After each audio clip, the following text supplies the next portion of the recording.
Drage poslušalke in poslušalci, dobrodošli na pogovornem večeru ob knjigi Agate Hren Samo za punce.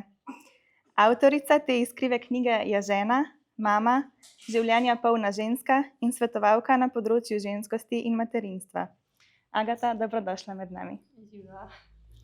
Lepo pozdravljam med nami tudi vodjo revijalnega programa pri družini Barbaro Kastelec, ki je na nek način botra nove knjige, saj je Agato spodbudila k pisanju in knjigi Samo za punce napisala spremno besedo. Za začetek bomo prisluhnili nastopu zbora deklet iz skupnosti Emanuel pod vodstvom Tinkare Čerin.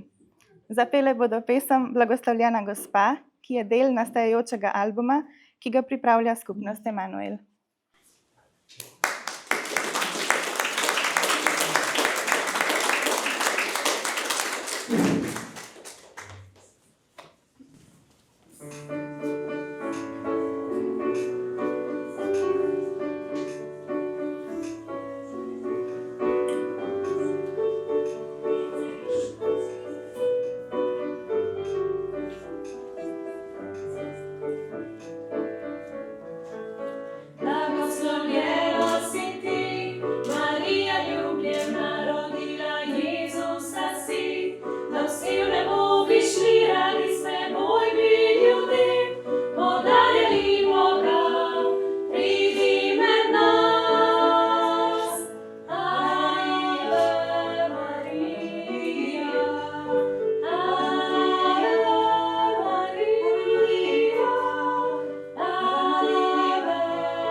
Agata, lepo pozdravljeni še enkrat.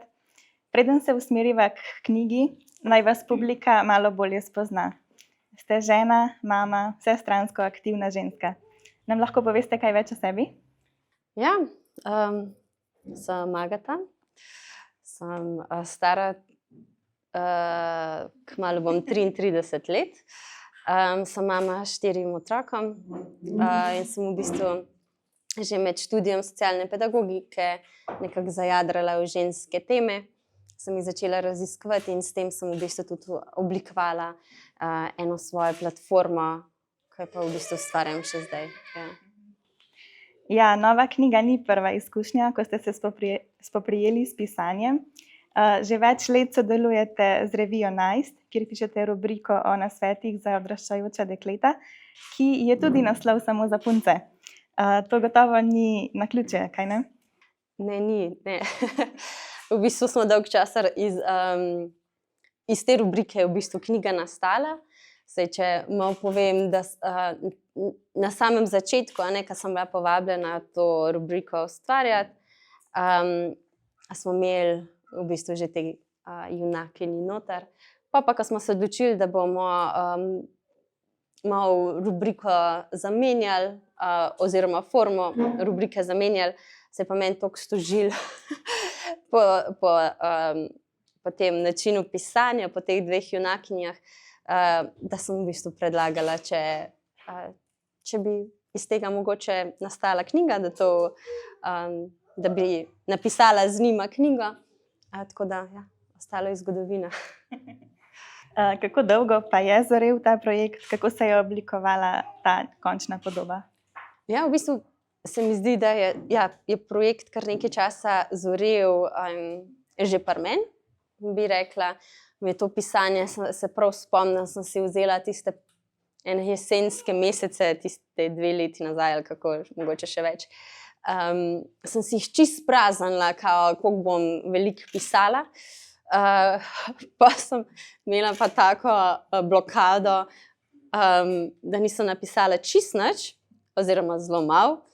In se spomnim, da sem na polno finiširala glih med počitnicami novoletnimi. Tako da takrat sem pol v bistvu napisala res večino. Sicer so pa v bistvu poglavja nastajala tako počasi že tekom tistega leta, torej ne vem, katero leto je bilo to, 2-3 leta nazaj. Torej 2 leti pa pol nazaj sem knjigo oddala. Mogoče sem se malo že zmedla v letnicah, ampak potem sem bila pa takrat pol noseča že z Richardom, pa se mi je tudi zdelo tako še malo, se mi je zdelo malo prehitro, da bi šlo še kar naprej s tistim majčkenim dojenčkom, no. Pa v bistvu glih zdaj, kaj pa nekako čas zrel, je pa knjiga ven prišla, ja. A ste imeli v mislih kakšno konkretno skupino deklet, ko ste pisali? Koliko stare punce lahko berejo tako knjigo? Ja, v bistvu je to kar ista publika, ki je bila za nas, tako da nekako zadnja triada osnovne šole, pa mogoče prvi letniki srednje. Sem jo pa želela v bistvu vseeno pisati na tak način, da bi bila berljiva za vsako žensko, no? Da bi vsaka lahko od tega nekaj odnesla. Tako da nekatera poglavja mogoče so taka preprosta, kaj uporabna. Druga se mi zdi pa, da so lahko tako taka globoka, kot tudi marsikatero odraslo žensko lahko nagovorijo. Kot mama nedvomno razmišljate o tem, kako boste o najstniških temah govorili tudi s svojimi otroki. Bi knjigo Samo za punce priporočali tudi mamam in očetom? Ja, absolutno. Tako se mi zdi, da je lahko v bistvu ta torej, knjiga je v bistvu napisana v dialogu med Saro pa Karolino, v bistvu v modelu zgodb. Karolina je taka modra soseda, h kateri Sara prihaja na pogovore. In se mi zdi, da je ta Karolina na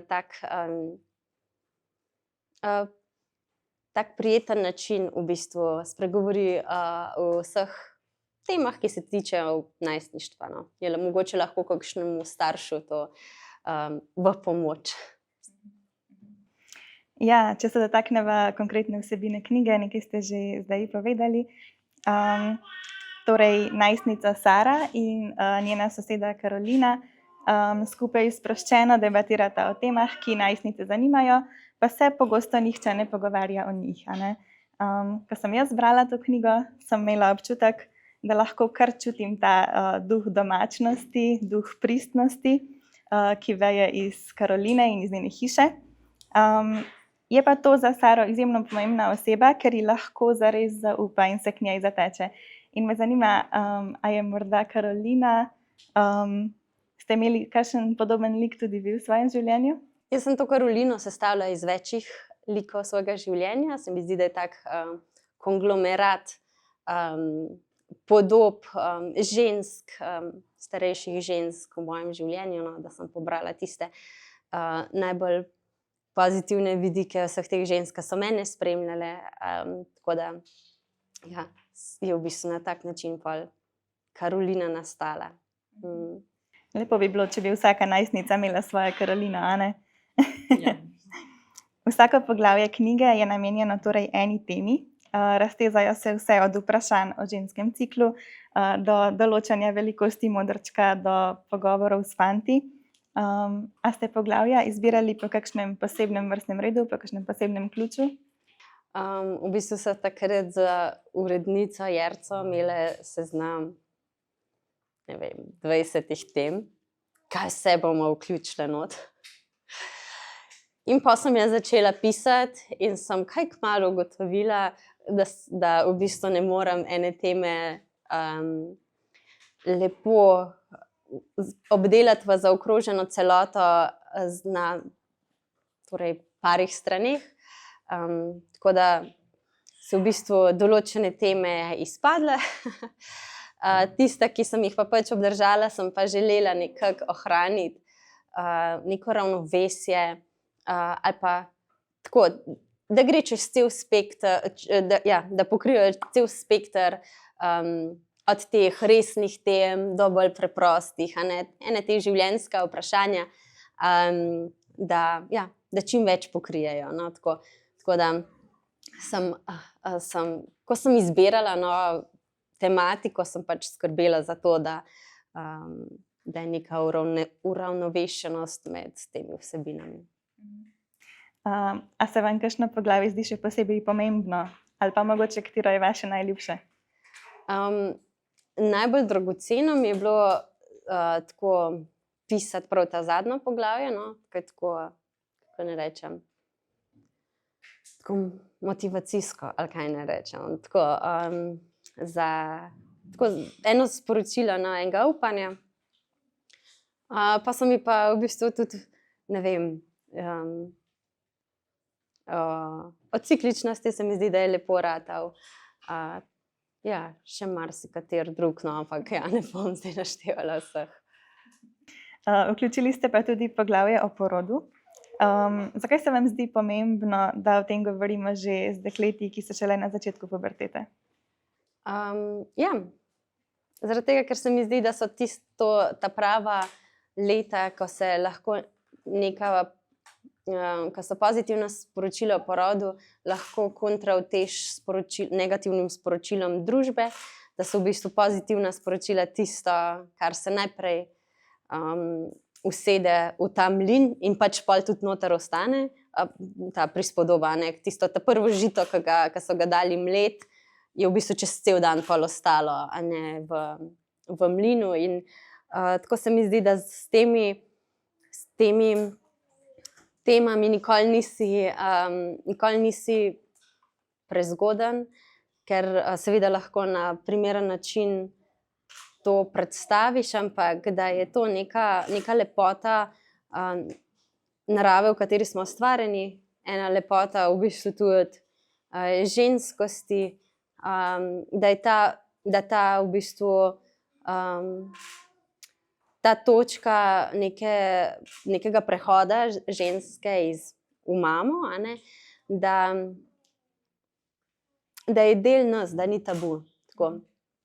In se mi zdi, da vsaki ženski koristi imeti v svojem srcu pozitivno podobo poroda in tega dogodka, da na svet prineseš novo človeško bitje, se mi zdi, da je lepo, mislim, da so že mlajša dekleta nekako se veselijo tega.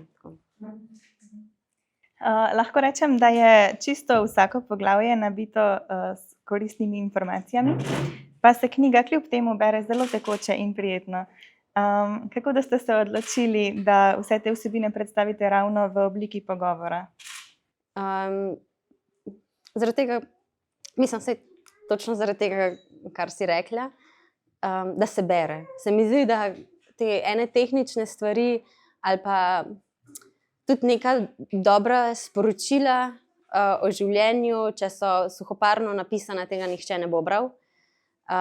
Takoj, ko je pa predstavljeno v okviru zgodbe, zgodbe nas pa ne govorijo. Zgodbe pa pač sežejo do srca. Zgodbe so tiste, ki v bistvu, skozi katero stvar šele začutimo, jo dojamemo, se nam vtisne v spomin. Tako da to se mi zdi, da rabimo, no? Da rabimo več zgodb, ki nas oblikujejo, ki nas izgrajujejo. To je v bistvu razlog. Ja. Pa rada. Mislim, mi je dragoceno ustvarjati, tako se mi zdi, da te karakterji so kar postali del mene. No? To je tak, ne vem, meni je bil to tak užitek oblikovati te like, ne? Njihove zgodbe, se vživljati v njih. Tako da mi je bilo veselje. Ja. V poglavju o družabnih omrežjih se Sara in Karolina pogovarjata, da je odraščanje v današnjem času precej drugačno od odraščanja pred recimo 50 leti. Kaj se vam zdijo poglavitne razlike oziroma neke nove situacije, s katerimi se najstniki danes soočajo?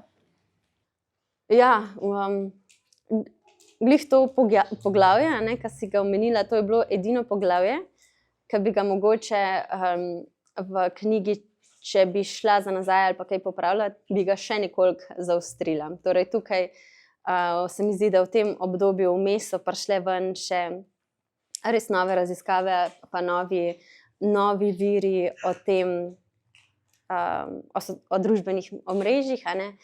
In tako se mi zdi, da je generacija, ki odrašča v dobi družbenih omrežij, je to v bistvu pač nek svet, skozi katerega doživlja svet. In je totalen prepad med generacijo, ki pa v tem ni odraščala, ki se s tem ne znajde, ne sooča, torej starši se po veliki večini ne zavedajo, kakšne vse nevarnosti prinaša ta digitalna doba. No? Tako. In sploh družabna omrežja, ker starši niso na družabnih omrežjih tam, kjer otroci. Tako se mi zdi, da se mogoče že spreminja trend, da se mlajše generacije mogoče kje že odmikajo stran, vsaj pa še ne par primerov poznam. Torej, s to knjigo sem pa, mislim, s tem poglavjem sem pa v bistvu želela izpostaviti eno ozaveščenost na tem področju. Mislim, sploh za dekleta, ker dekleta so primarna, so tista, ki v bistvu potegnejo najbolj takrat, kar se tiče socialnih omrežij in dinamike, zlasti med dekleti, ki se razvija v bistvu na teh in v bistvu medvrstniškega nasilja, manipulacije in tega naprej. No. Tako da se mi zdi, sploh za njih je to res pomembna tema, s katero se pač je treba ukvarjati, hkrati pa tudi, da smo starši na to področje tudi pač pozorni. O temah povezanih z odraščanjem ste res veliko razmišljali, med drugim tudi med pisanjem te knjige. A imate kakšen nasvet, kako naj se starši in prijatelji približamo mladim na področjih, s katerimi sami nimamo veliko izkušenj? Če sami nimamo veliko izkušenj na tistem področju, se mi zdi, da pol moramo to nekje nadoknaditi. In veliko lahko nadoknadimo s tem, da spoznavamo tematiko skozi research, torej raziskovanje. In da tiste teme, ki vemo, da so za naše otroke pomembne, ali pa da tiste realnosti, ki jih naši otroci živijo, da probamo dobiti čim več informacij o tistem. In se mi zdi, da danes je informacije res enostavno dobiti. Na YouTubeu, če vtipkaš, dobiš vsako predavanje skoraj že na vsako temo. In je tam manjko res pomembno ne nadoknaditi, ampak na tistem področju vsej nekaj spoznati skozi, da lažje vstopimo potem v svet mladostnika, recimo, a ne? Ja. Po drugi strani pa tudi se mi zdi, da je ta prva stvar, da se začenja z odnosom. A ne, tudi Sara je prišla do Karoline ne zaradi tega, ker je mogla, ampak zaradi tega, ker si je želela. Ker sta imeli vzpostavljen odnos zaupanja. In se mi zdi, da je vedno torej, ta temelj kakršnekoli vzgoje, no, ali pa kakršnegakoli vodstva mladostnika je v bistvu glih, se vse gradi na temelju zaupanja pa navezanosti. Vsako poglavje knjige, ki jo je res privlačno oblikovala Lucija Jerman, zaključijo kratki povzetki ali pa naloge za mlade bralke. Nam lahko poveste, kaj je njihov namen, zakaj je pomembno, da te knjige ne beremo kot roman? Ja, zaradi tega, ker si želimo, da si pač mladostnice,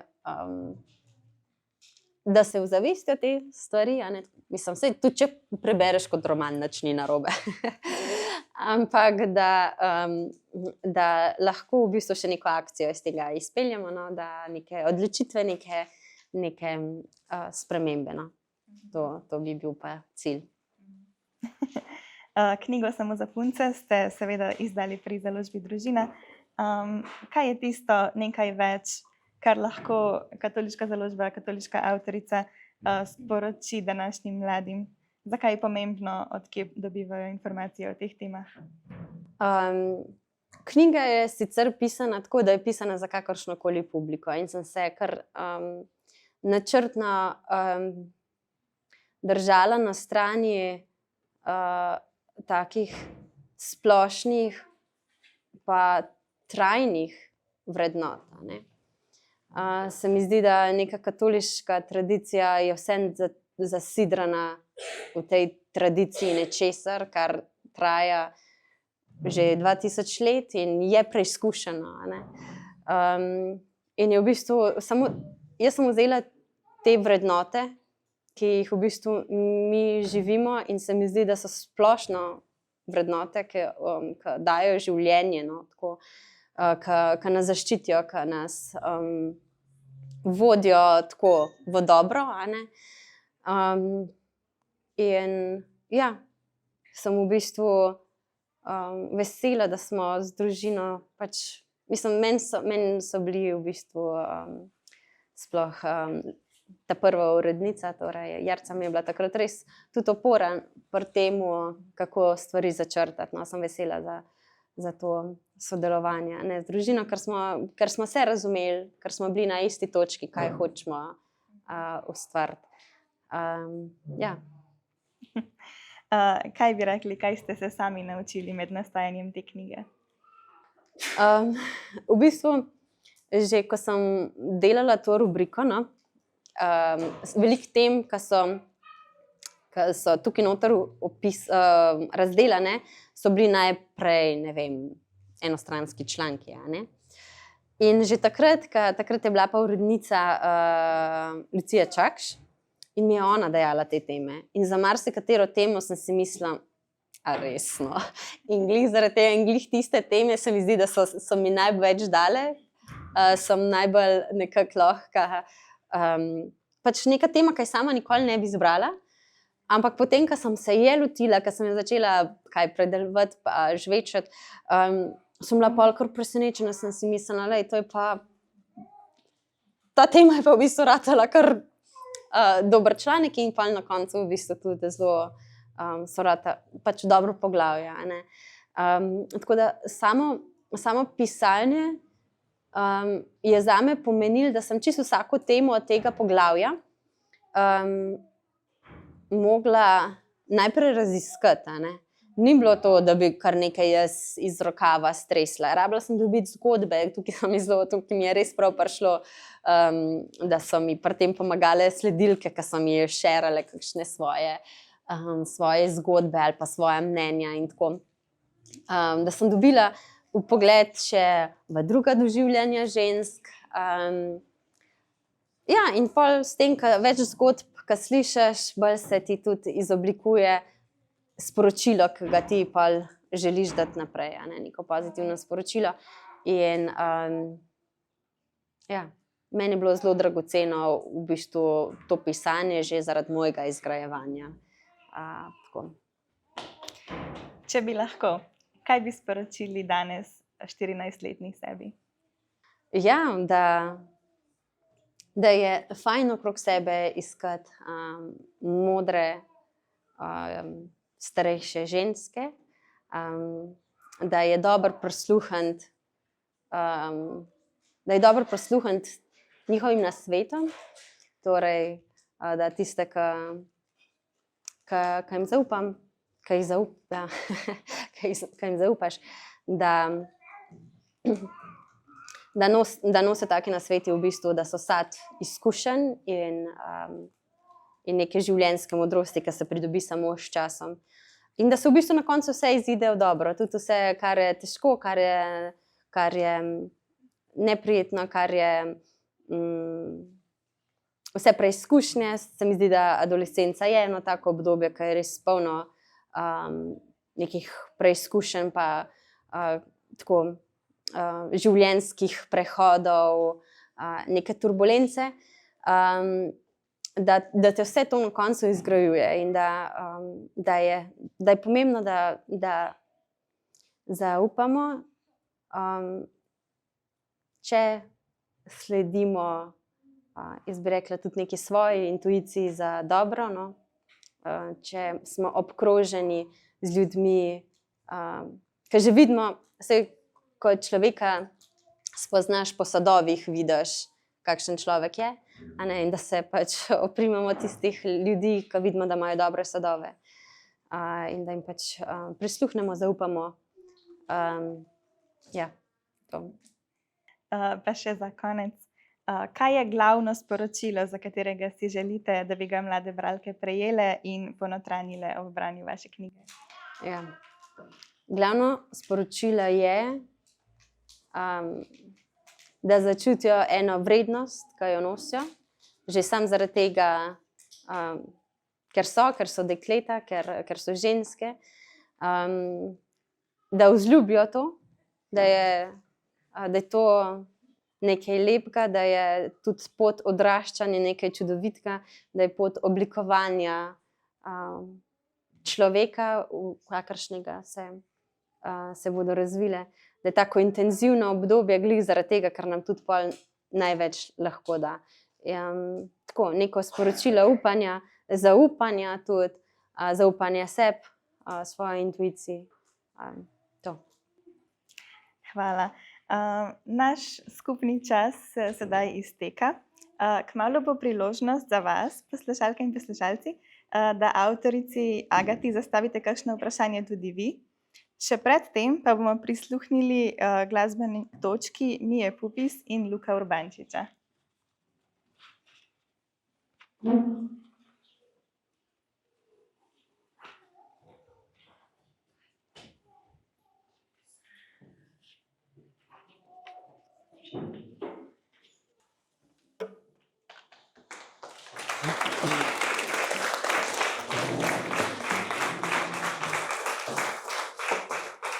Bom samo jaz, ker Mije ni. Okay.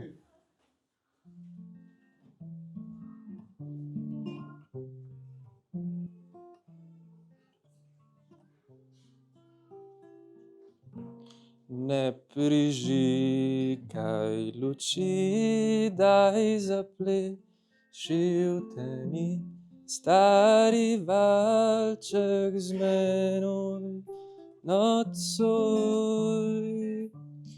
Nič besed treba ni, naj srce govori, kaj slutilo je dolge dni. Pleši z menoj, ta valček in k meni se nežno privi. Le naj bo trenutek, ko v sreči srce gori. Le naj bo trenutek, ko v sreči srce gori.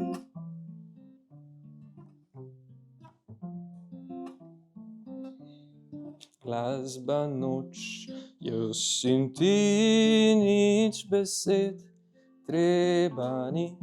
Čas ustavil se je za naju. Nič besed treba ni, naj srce govori, kaj slutilo je dolge dni. Zapleši z menoj ta valček in k meni se nežno privi. Le naj bo trenutek,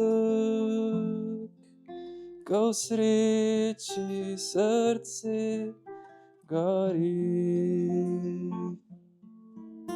Le naj bo trenutek, ko v sreči srce gori.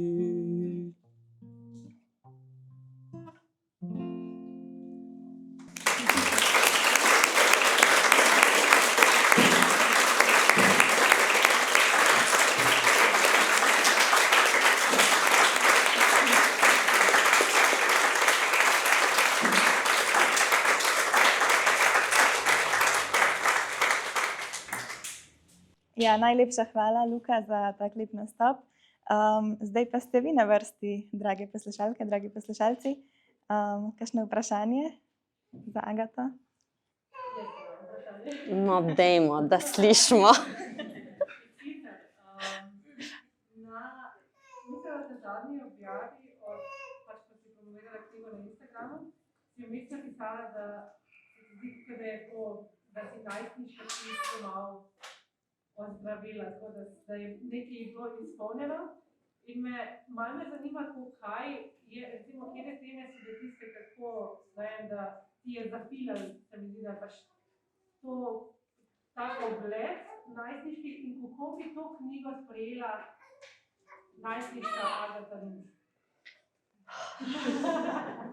Ja, jaz bi rekla, da predvsem, ne vem, glih teme o cikličnosti ali pa o odnosih, prijateljce ali pa fanti, tako, kaj z drugačnega zornega kota pogledaš na te stvari zdaj. Tako da to so bile ene take teme, ali pa samopodoba, ne vem, lepota, pogled na lepoto in tako.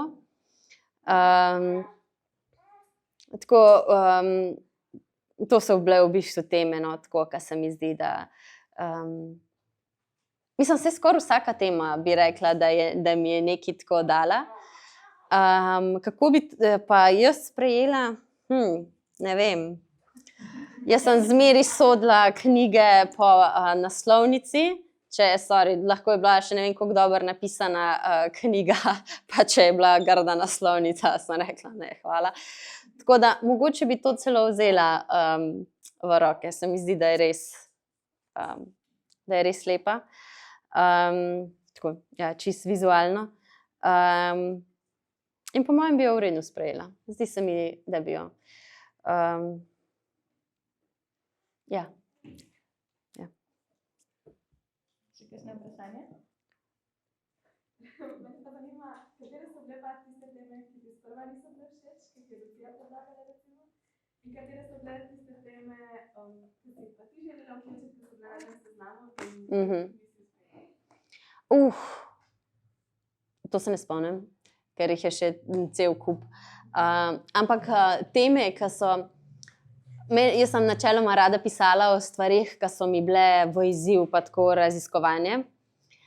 Pol ne vem, vse čisto iz prve ta v modrcih, pač tega v lifeu ne bi jaz sama od sebe začela pisati. Pol mogoče o oblačenju, pač v bistvu take ne dovolj izzivalne teme, te so mi bile tako, a res, ampak pol pa sem pa uživala, no, pa se mi zdi pa, da so, da je pa fajn izpadalo, ja. Imamo še kakšno vprašanje? Ker pogubno. Da imaš več sinov, kaj razmišljaš,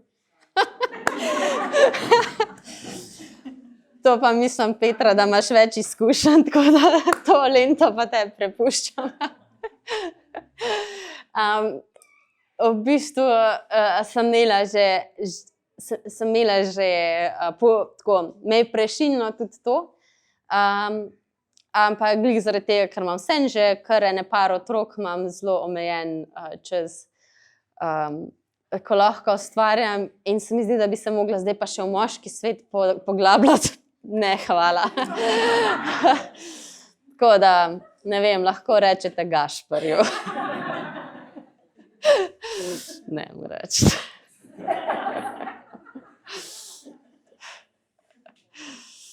Ja. Ja, če ni več vprašanj, potem pa res še enkrat najlepša hvala, Agata, za vse navdihujoče odgovore. Sem prepričana, da bo ta vaša knjiga ena od tistih, ki ne smejo manjkati na knjižni polici nobene najstnice. Vas, dragi poslušalci, pa lepo vabim k nakupu knjige, danes po akcijski ceni, tamle zunaj, pa seveda povejte še svojim prijateljicam. Želim vam krasen večer še naprej in upam, da se bomo vsi skupaj še za kakšno minuto zadržali v klepetu med seboj in z avtorico in najlepša hvala za obisk.